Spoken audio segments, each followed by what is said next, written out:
Good morning, everyone. Thank you very much for joining us today in investigating unlocking Defender for Endpoint vulnerability management. We'll just give it a few more minutes as people are still currently joining, and we will be starting shortly.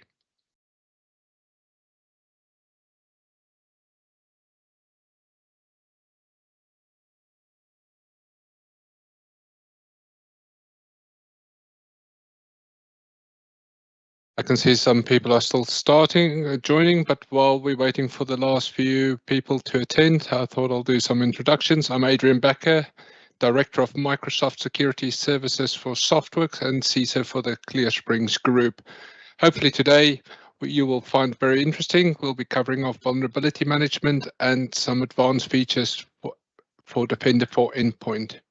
And as people are still joining, I'll just be going through a bit of housekeeping.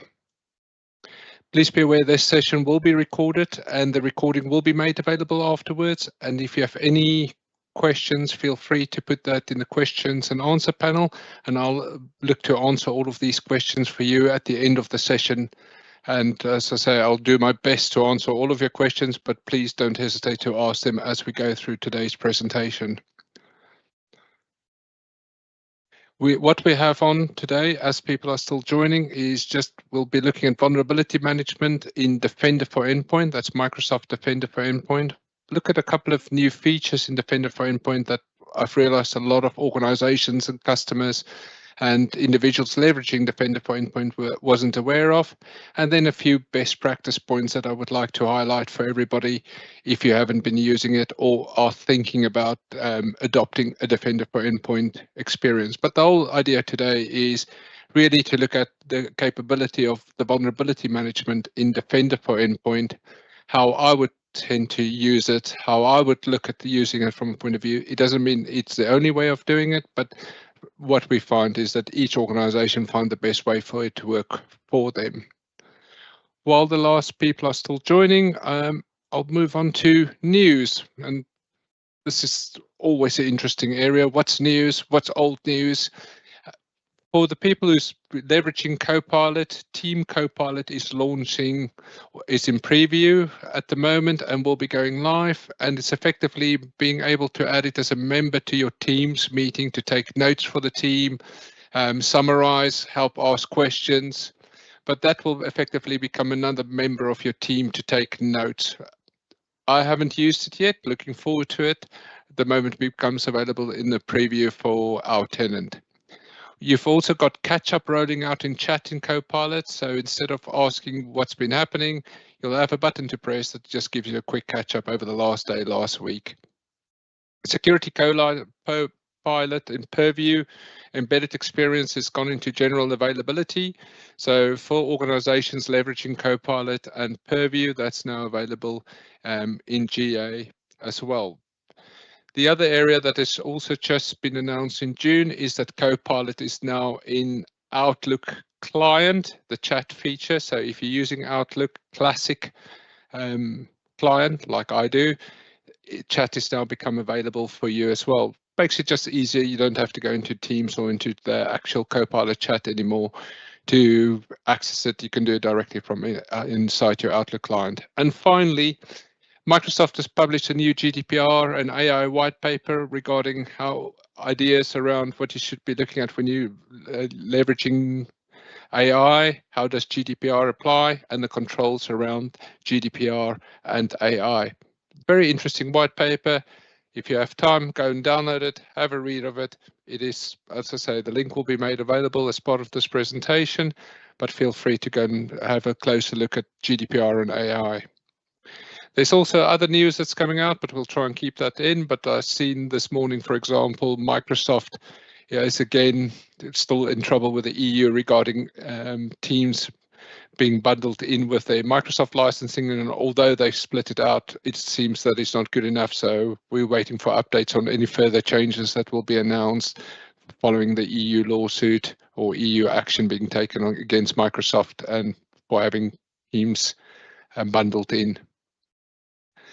Right, now with Defender vulnerability management, uses agentless scanners to monitor and detect your organization even when it isn't on the network. It means that by having Defender for Endpoint on your workstation or on any of your devices, it will continuously look for vulnerabilities on that workstation, understanding what vulnerabilities there is, discover other assets that might be in scope for you to understand what there is, and then also provide you with risk-based intelligence regarding what you should patch, what you shouldn't patch, what is going to have the potential biggest impact to your organization, as well as giving you the activities on how to remediate those specific vulnerabilities, incidents, and risks inside the business. But a lot of organizations, a lot of companies are not aware that the Defender for Vulnerability Management is part of Defender for Endpoint Plan 2 and Defender for Business. Now, when we look at the continuous discovery, the inventory of software, it's quite difficult to understand where our vulnerabilities are. And you do get a number of organizations and software out there that you have, like Qualys, for example, that's available to do vulnerability scanning. But what's really good with the Defender for Endpoint, it looks across the whole device and helps you prioritize where the risks are inside your organizations. And if we used to think of what type of risks there are, everybody is familiar with the application vulnerabilities. For example, products like Teams, Chrome, etc. But we're all familiar with the application vulnerabilities. What we also now seeing is that the runtime libraries get compromised, as well as plugins. And I was reading this morning regarding a few plugins that's been compromised. There's urgent notice to be patched regarding plugins for Chrome, for example. And we're seeing more and more of these type of risks that's coming out. And what is becoming harder to exploit, but also becoming more common, is the hardware vulnerabilities, where BIOSes needs to be updated or kernels needs to be updated on specific products. They are harder to discover. It is quite harder to access as well, but it's an area that we see a lot of organizations miss and not take action against when these are available. With Defender, it gives you this holistic view regarding what you have, completely consolidating all of the vulnerabilities across your environment. And also, as I said, it continuously discover what is happening on your system. What that means is you can start thinking about, how am I going to address these actions that I need to take? Why is my biggest risk? So with leveraging Defender, you get a very much a risk-based approach. So you'll get an understanding of what the threat landscapes are, what's a breach likelihood, and I'll cover some more of these areas in much more detail. And also, what is the business value, depending on what you've done from dependencies, for example, that's running inside the organization. But what you need to think about is, it will help you understand what is your exposure, what is your threat inside your organization, what vulnerabilities exist.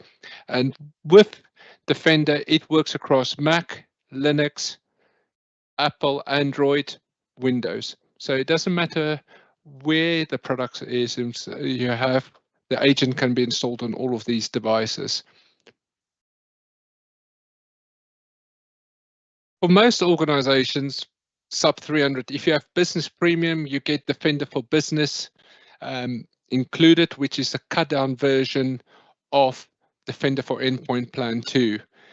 And what that has is that this device discovery and inventory, vulnerability assessment, continuous monitoring, risk-based prioritization, and remediation tracking. What this also means for you as an organization is that with having Defender for Endpoint Plan 2, and that's included normally either as a standalone add-on, part of M365 E5, or part of M365 E5 security. And we'll go through the license in a bit more detail. But that is all included. You do get a bolt-on, which we call the management add-on, which will cover off things like blocking vulnerable applications, understanding what firmware and hardware assessments you need, authentication scans against unmanaged devices, browser extensions assessment, and also network share analysis regarding vulnerability security, has it been shared, for example.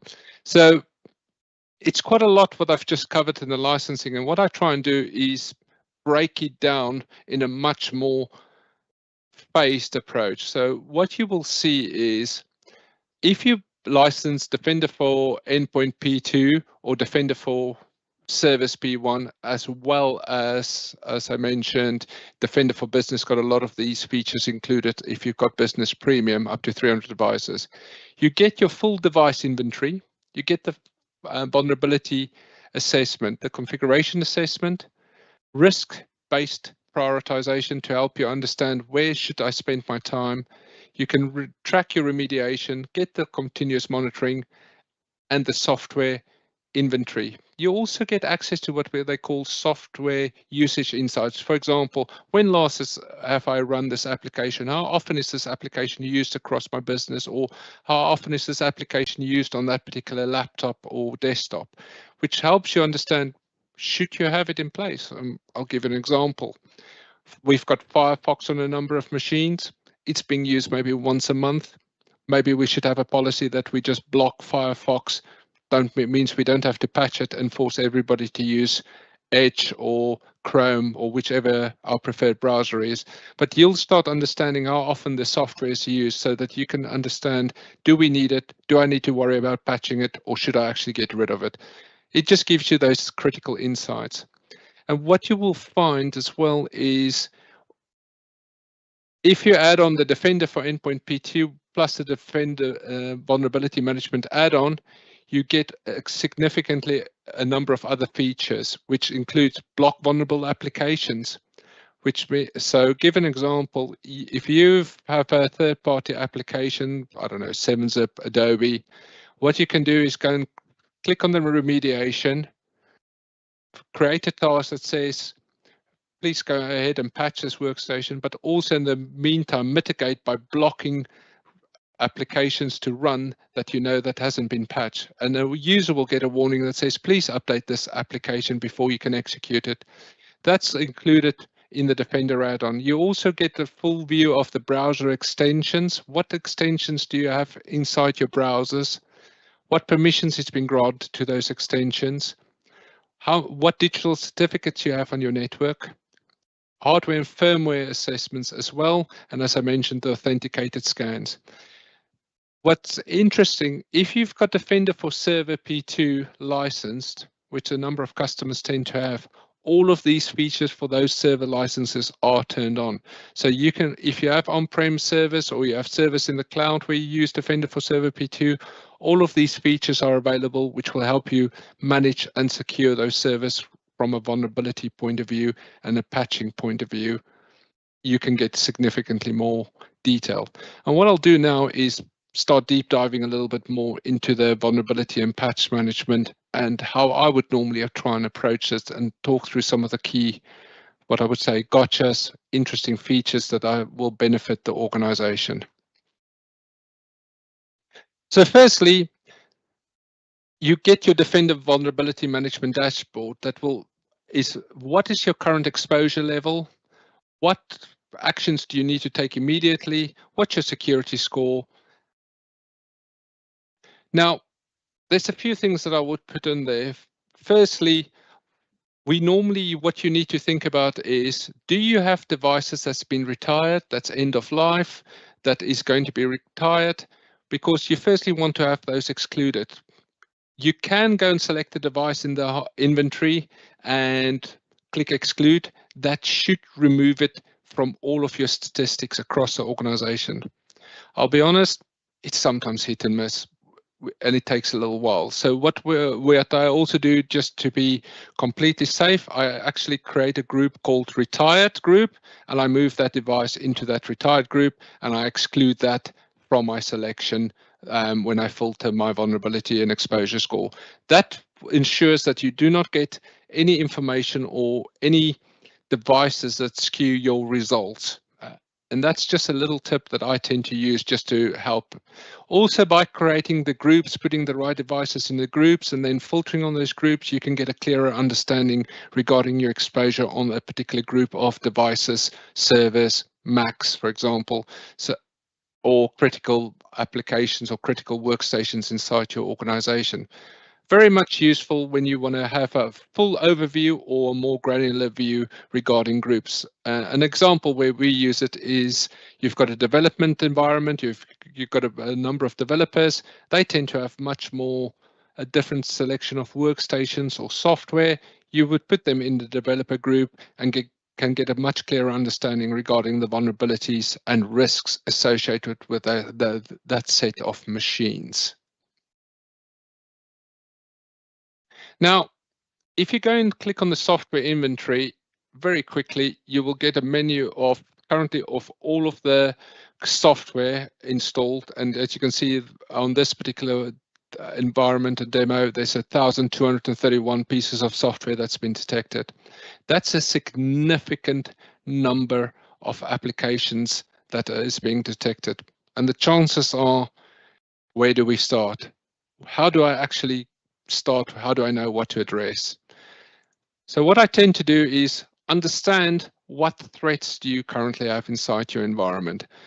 You'll see a little red icon next to each of these vulnerabilities. That shows that is currently publicly being exploited, and there's a public exploitation taking place regarding those particular CVEs or vulnerabilities that's been detected with and associated with that piece of software. It means that firstly, you can have a quick look to see what is publicly being exploited, and that will be one of the area that you need to think about. Where should I be patching my environment? Also, next to it is a little alert icon, which will show you, have my machines actually been compromised? Do we currently have a breach or an incident associated with that particular vulnerability on my network that's been detected? You'll also understand, based on the number of devices that you have on this network with that piece of software on, how many of them are currently exposed. So in this example, 53 machines got Office installed and 3 of them currently isn't patched. It just gives you a headline regarding how many of your devices are exposed. Also then, what is the impact? And this helps you understand, where should I prioritize my focus? Where's the biggest impact? Where's the biggest risk from my point of view? So what I tend to combine is start with everything that's above 5 and above, because that's a priority for me, and that is currently publicly being exploited. So in this case, Windows 11, new threats that's come out, let's go and get that patched. Same with Teams. And we all know that Teams can be a challenge occasionally because it doesn't update until you run the update on Teams. But this will help you understand, where should we prioritize? What is the impact on that particular vulnerabilities that's being detected? The other area is looking at tags that's being flagged. Upcoming end of software versions. Is there anything that's coming up that's end of life currently? Is there any software that I'm running that's no longer supported? Because if you need to comply with Cyber Essentials, Cyber Essentials Plus, you should really be getting rid of all software that's end of life or coming up to end of service very quickly, else you will be in breach of your Cyber Essentials Plus. The other area that you can look at is the trend, and this is not very clever, if I'm honest. So what you'll find is, are we seeing an increase or a decrease regarding the last 30 days? What is the exposure level over the last 30 days for the particular product? And as long as you see a downward curve, you know that it's being patched. But for example, if we look at this PowerShell, I can see that it appears there's probably one machine that never gets patched. So I will probably spend some time eventually when I get down to this level to identify which of these machines aren't being patched, why aren't they being patched, and effort. But again, firstly, I will be prioritizing everything that is being publicly exploited and that has a highest risk impact inside the organization.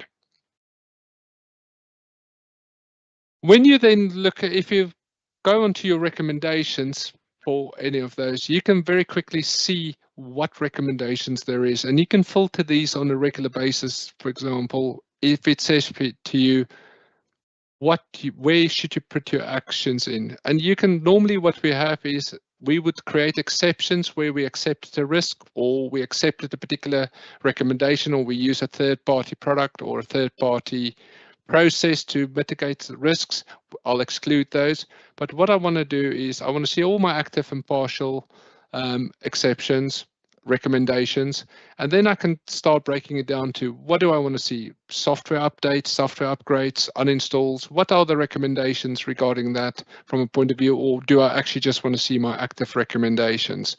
And again, you can break this down right down to various options. For example, end of life software, end of service, upcoming, any current vulnerabilities that's 0 day, anything like that you can break down and understand more regarding the recommendations that's being provided to you. If we click on a piece of software, and there's examples Office, so I've clicked on the application, I can understand currently how many what is the risk on that particular software application. And in this case, we can see, for example, we currently have 2 exposed devices out of 52 installed. There's a security recommendation regarding what should be done, which will be upgrade, what are the vulnerabilities, where, on which devices are it installed, and also the version distribution, because that's quite important. If you go and look at the version distribution, you'll get a feel for how many different versions of Office are we running, for example. And in this case, we can see there is 52 versions, as we said, and we've got 2 machines that's running a different version. And that can be because it is using an older version and it's not patching. And what you will find is if you've got a machine that's faulty or a piece of software that's not patching on one machine, the discovered vulnerabilities will be significantly higher than all of the other versions that is installed. But this is a great way of just understanding what is your version spread, how much risk do you have, how much exposure do you have inside the organization regarding the software that you are running. And what I also tend to do in here is look at my high risk software, for example, so Windows 11, and identify, do we have a particular problem on 1, 2 devices, or do we have a bigger issue regarding patching? But get an understanding of what is our version spread, where the patching is, and do we have potential problems on the environment?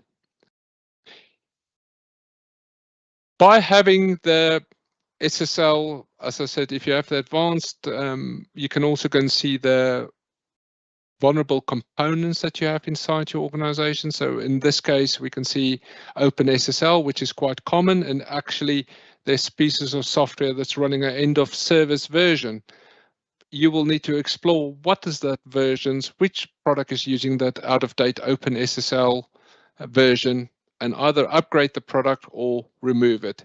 But what you can do as well is in the vulnerable component, click on where, open the component up and see where the vulnerable files are located on those machines typically, and you can see where it's installed. But what this does is very quickly give you an idea of where is the software that has the vulnerable components. In this case, Razor, for example, which I think is a processor software associated with that particular make of laptop and the processor. So again, we can go and look at, is there any new software updates available for that laptop? Is there for that component, or do we really need that software? Shall we remove it from those particular workstations? But what you have at least is a ability to understand which of the components that you currently have on your systems are vulnerable. If you have the advanced licensing, as we talked about this add-on or Defender for Server P2, you can see the browser extensions that is installed on a particular on the servers or the workstations, and you can see what extensions has been installed. And this will cover Chrome, Edge, all of the usual suspects. But what is quite interesting as well, you can understand what's the risk and then make a decision regarding these components. Do we want to block it? Do we want to allow it? Do we want to remove it? And you can click on, if you select one of the components, you can click on the permissions and it will give you a detailed breakdown of what access that particular plugin has granted, because we're seeing more and more of these extensions or plugins for Chrome, Edge, etc., that is being compromised. No longer are they trying to compromise the systems directly, they try and compromise the supply chain effectively and get access that way. But This helps you understand what the risks are. You can then make a decision. Are you happy to accept or stop it, basically?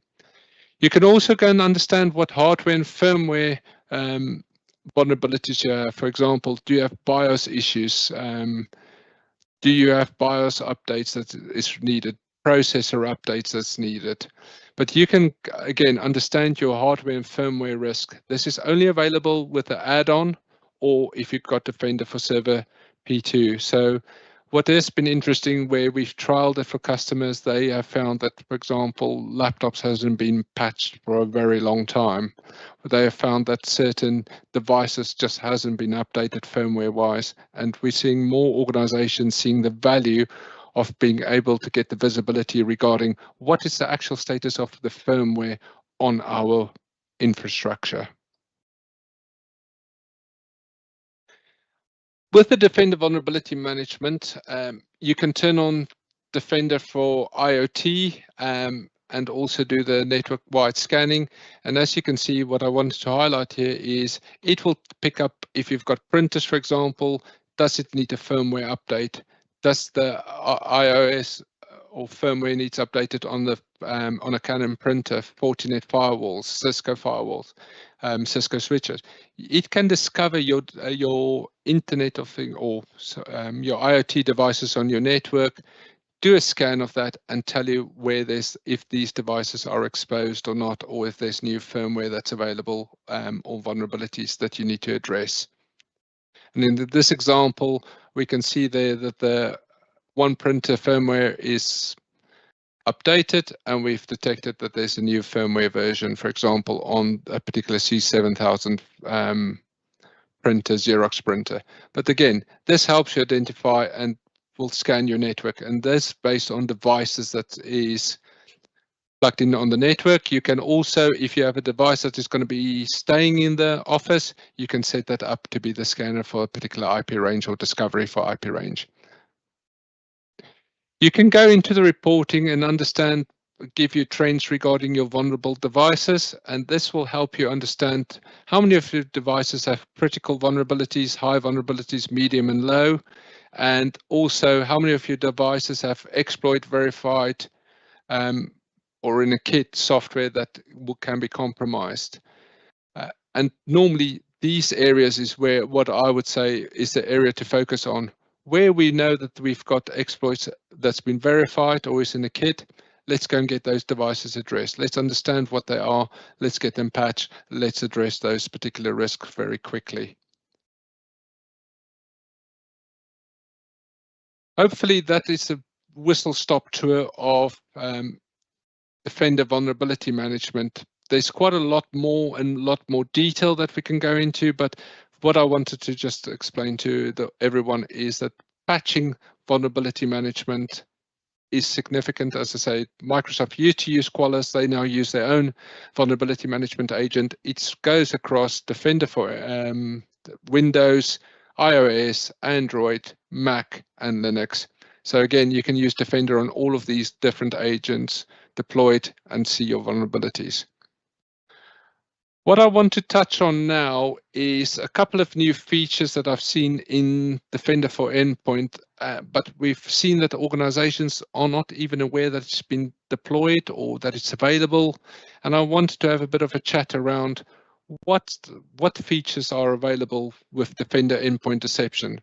So Microsoft in, I think it was October or November last year, announced Deception will be included in Defender for Endpoint P2 and will also be included in Defender for Server P2.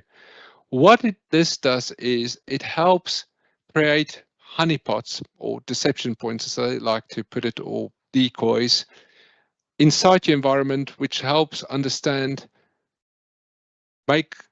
gives you low-hanging fruit for the threat actors to target. Because what they'll have is the attacker will gain initial access.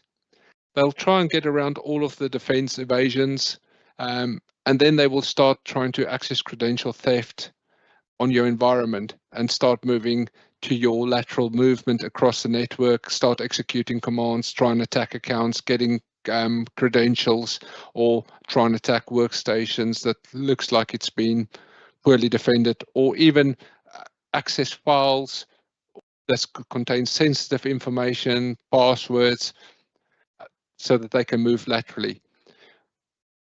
With the deception, you're effectively creating honeypots of user accounts, machine accounts, and also creating lures on the actual workstations for the threat actors to access. And if any of these accounts are targeted or try to be accessed or try to be logged on with, an alert will be created in your XDR console and also in your Sentinel console that one of your decoys or lures are being attacked.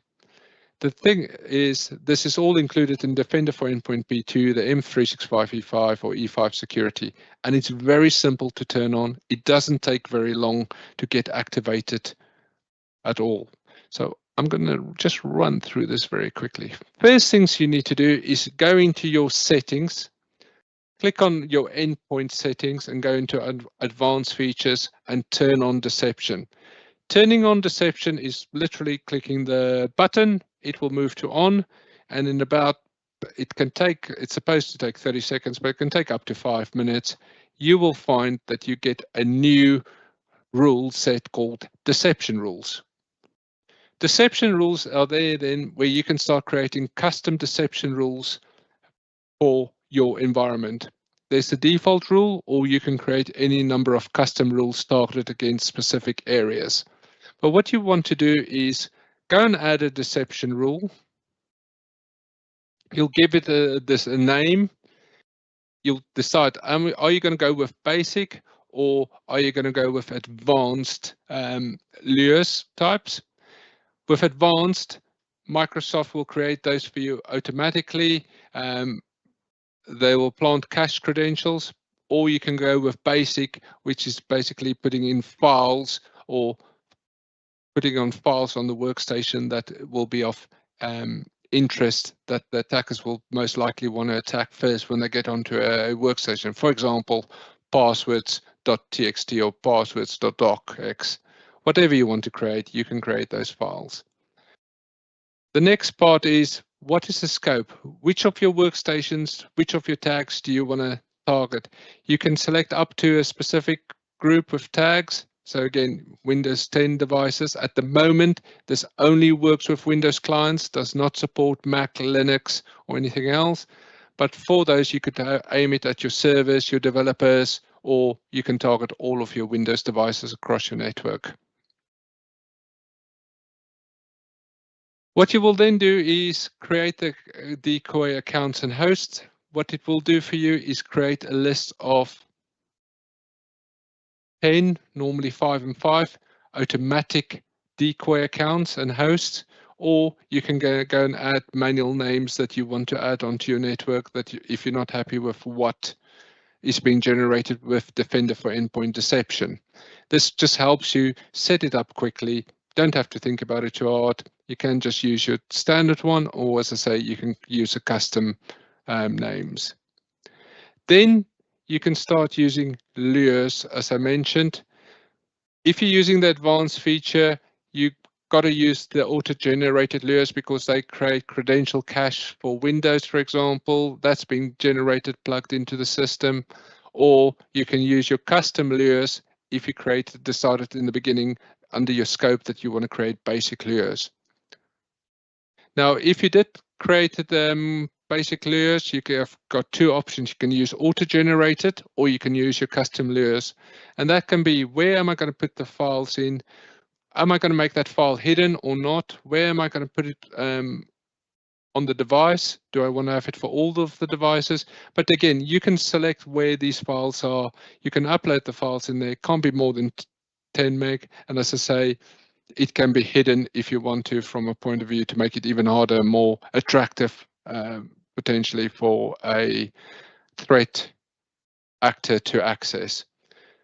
But I think this is a fantastic little feature because it will start creating incidents. It creates this effectively this honeypot for you where threat actors will try and attack your systems. Most customers already have it. It's all part of Defender for Endpoint P2. Just go turn it on.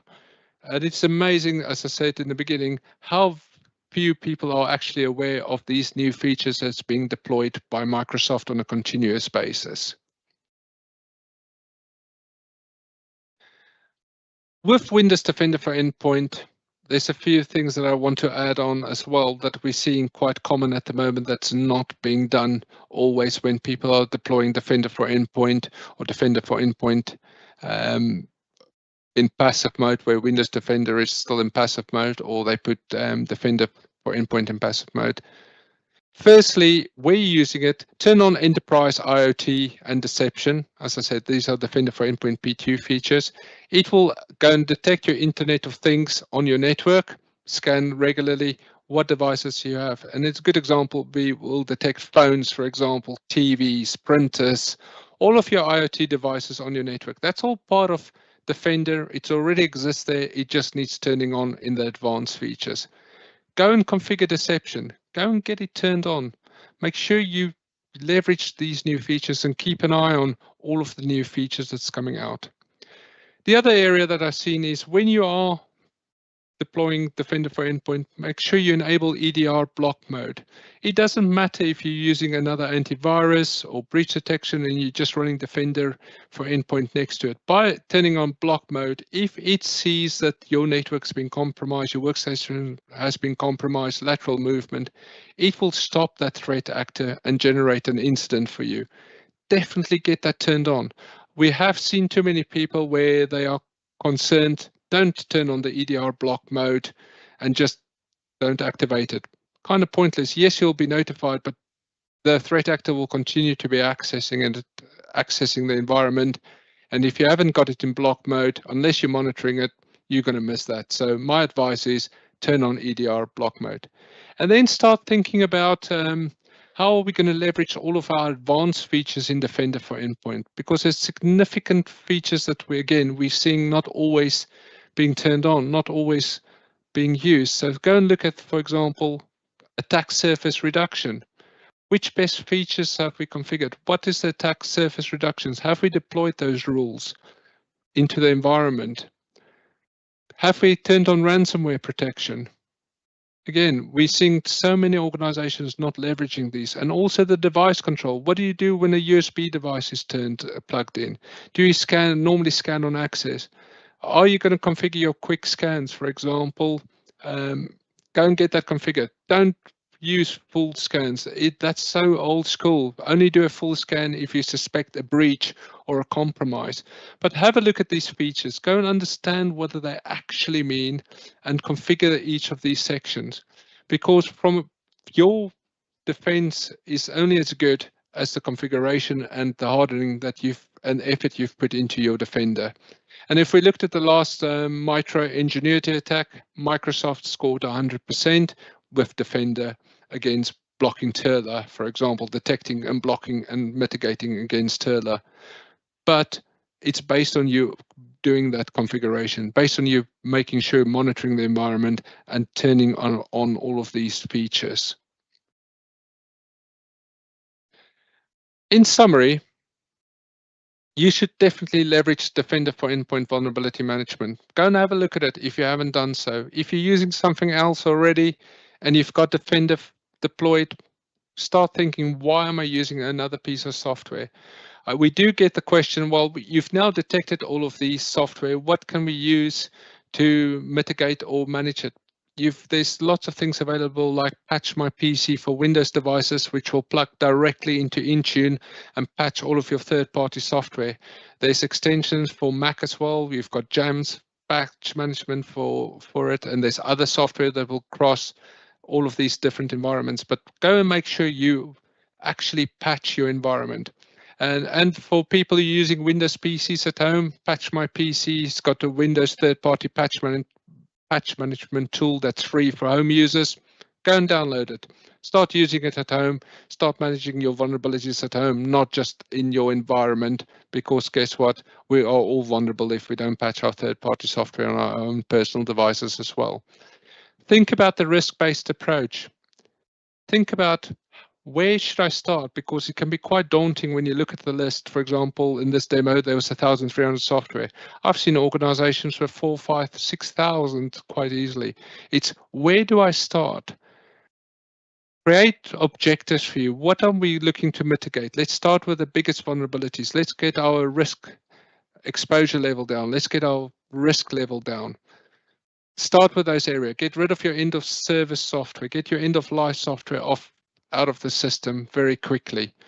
Review why do we have the software, reduce the footprint that we have, and then slowly create a process where you report to your management team and have a continuous process of improving and mitigating these vulnerabilities. Because every day new vulnerabilities are being detected. Think about Adobe, think about Chrome, think about Microsoft.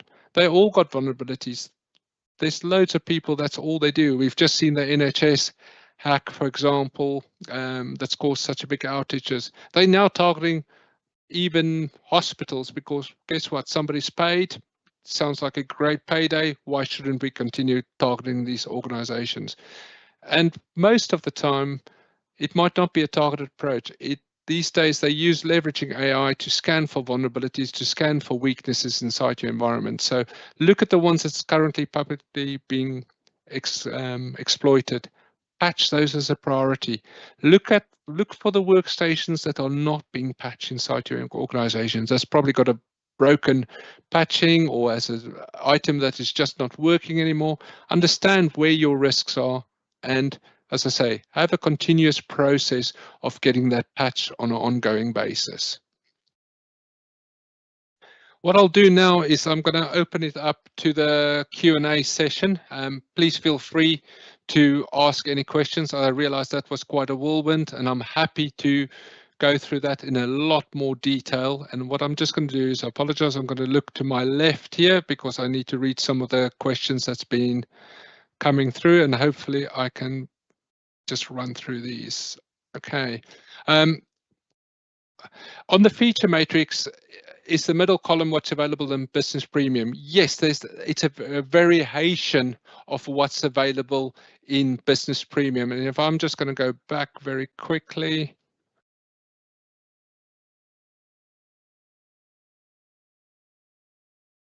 Sorry, I'm just skipping back through hundreds of slides for everybody. It won't take me very long, hopefully. Yeah. So with the Business Premium, you do get the device inventory, the vulnerability, the configuration assessment, remediation, the software inventory, and usage insights. What you don't get is the deception features, for example, being able to detect IoT devices on your network. So what Microsoft has done, because they've included the Business Premium for everybody, they've given that cut down version. For organizations up 300, Business Premium is still one of the best value products I've ever seen, with the fact that they include the whole Defender for Endpoint, the breach detection, all of the antivirus, the rest, with the full vulnerability management, with these components as part of the Defender for Business. So absolutely have a look at that and understand. What would be the remediation steps for the findings? We will need to plan this as usual package in SM, or does Windows Defender do it this summer? No, you're absolutely right. So with remediation, what you will do is you'll select the recommendation, you'll create a remediation action. If you've got the add-on, you can create a mitigation action, for example, that says block the vulnerable application. But then you do need to use some sort of way of patching it. And that can be either, as I say, for Windows devices, Patch My PC is relatively inexpensive. It's like $2,500, I think, or for 600-700 machines, including service and SCCM. Don't hold me to it. That was the last time. There's a couple of new versions that's coming out. But even for service, patching all the third-party applications, it's effectively cheap as chips because it will plug directly into Intune, it will plug directly into SCCM and patch. Where you've got Mac devices, it becomes slightly more difficult and you've got to look at using a third-party app as well, like Jamf, to do your patch management but you will combine your vulnerability discovery with your third-party patch management. I am looking forward to them automatically including third-party software. Can we also run alongside other AV like Softwerx Intercept? Yes, absolutely. You can run Defender, as I said, put it in block mode. If you join me for one of my other, for our SOC session, you'll see there was a breach that we stopped that went past Mimecast. It went past another antivirus solution, so I won't mention it on the call, but we basically managed to intercept and understand that there was something else that was running that bypassed Defender, that bypassed the antivirus and bypassed their breach detection. And in that case, we actually phoned up the customer, thought, are you testing us? Because they were relatively new. And no, they weren't. And we were able to stop a lateral movement of our environment and protect that network. So absolutely, put your Defender, you can run Defender for Endpoint P2 right next to any of your other software. Doesn't matter, it will just put the Windows Defender into passive mode, but you still put your Defender for Endpoint P2 into block mode because it will look at behavior, it will look at what actions I've done, but that's more the detection. The vulnerability and assessment, etc., will just happen as normal. So yes, absolutely, you can do that. On the VM side, you demonstrate where does it differ from Tenable exposure management platform, which goes further than only the endpoints, for example, on cloud security, misconfiguration, CNAP. Yep, absolutely. So you've got the CNAP capability, etc. This is Defender for Endpoint. With Defender for Server, it will report it into this console, but you're right, you can go into Defender for Cloud. You will go under your Defender for Server P2 environment, and you can configure your CNAP configurations, your exposures, your attack paths. The area that we looked at today is your vulnerability management, mostly around your endpoints, but all of those areas that you mentioned about Tenable, that is more covered in your Defender for Cloud subscription area. And we can cover that off separately from point of view, and I'll take a note of who's taken that, and we can take that off, take that offline. Please drop me a message and we can do that and show you. And yes, I will say there is scenarios where Tenable makes more sense for certain areas. There's also areas where we see people still use Qualys, for example, but for a lot of organizations, they don't even know that all of this is available as part of their Defender for Server licensing. And as you said, you're using Tenable and you've got the CNAP features as well that's now available in Azure across multi-tenant, multi-platforms. But it is understanding what is your business requirements to make sure that nothing is missed. I think that is quite, those are all of the questions. If there's any more questions, then please go ahead. Please reach out to me. Don't hesitate to ask anything else. What will also be useful, please fill in the response. Tell us what you want to see more of. For example, do you want to understand more around compliance, purview, some of the advanced security features that we leverage, e-discovery, advanced e-discovery or e-discovery premium, how to utilize that as examples, or want to deep dive more into some of the configuration of Defender. These CISO series are very much there for everybody to help give you some practical guidance, give you a high-level whistle-stop tour of how we can help you, how this system can improve your security on an ongoing basis. But as I say, vulnerability management is very important. There's quite a lot around the vulnerability. The products is ever evolving. Go and look at what's new every month. So for example, if you haven't seen that Defender for Office, which is slightly a different security, they include the QR codes, scanning the links for QR codes and the mitigation against those. But again, we're seeing so many times where people haven't configured these systems correctly, not threats getting through. We got to keep addressing those. For the people that's still using SMS, for example, in MFA, please get rid of it. We're seeing too many breaches around those areas. But as I say, these sessions are very much here to help educate, give you some advice, and work towards ensuring your security and improving and reducing your risks. Feel free to reach out to me, connect to me on LinkedIn. I do post occasionally on LinkedIn some improvements or articles, blogs. For the people on here that haven't looked, go and look at your DMARC, for example. But we will continue these series. As I say, the next one is on the 24th of July. Please sign up for the events. Please sign up for this newsletters. If you need anything, reach out to me on the links that's been provided. And thank you very much for joining us today. I really appreciate your time and hope you found it useful. Thank you very much.